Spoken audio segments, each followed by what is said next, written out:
Bir odam otasi vafot qildi, onasi bor ekan, bo'lgan voqea qiyinchilik kelgan yurtga, qahatchilik.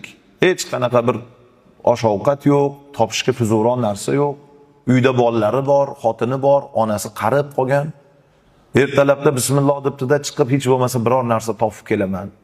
Bolalar och, yig'layapti, hammani xonadonida shu holat.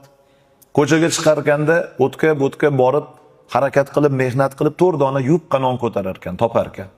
Nonni olib xursand bo'lar ekan. Hozir borib bola chaqamga yegizaman. deb xursand bo'lib shu 4 ta nonni ko'tarib kelyapsa, bir devorning soyasida bir ayol boshini changallab yig'lab o'tirgan ekan. Ayolning oldiga yaqinroq kelibdi-da, nima gap, singlim, nima bo'ldi? Ersiz qoldim, ota-onasiz qoldim, qaynona qaynotasiz ham qoldim. Bu yurtga vabo keldi, qiyinchilik keldi, ocharchilik bo'lib turibdi. Uyda 3 ta bolam bor, yig'lab dod solib o'tirishibdi. Shuncha harakat qildim, bir kun o'tib ketdi, necha kundan beri och, biror narsa topa olmadim. Qaniydi bir dona non topsam edi.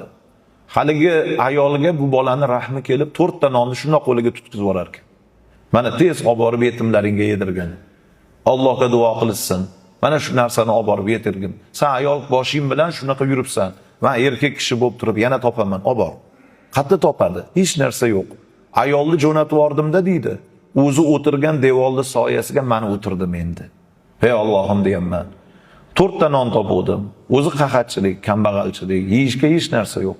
Yetimim bor desa berib yuboribman. Ikkitasini olib qo'ymanman-da, bolalarim og'zi non ko'rardi, hech bo'lmas.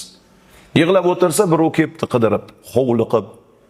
Nima qilib yig'lab o'tiribsan bu yerda? Ha, o'zim o'tiribman, non topa olmadim. Qanaqa non, tez uyingga bor, bittasi qidirib ketibsan. Uyga kelsam deydi bir odam so'rashib, men haqimda ma'lumotlarni olib, bo'lgandan keyin aytdiki,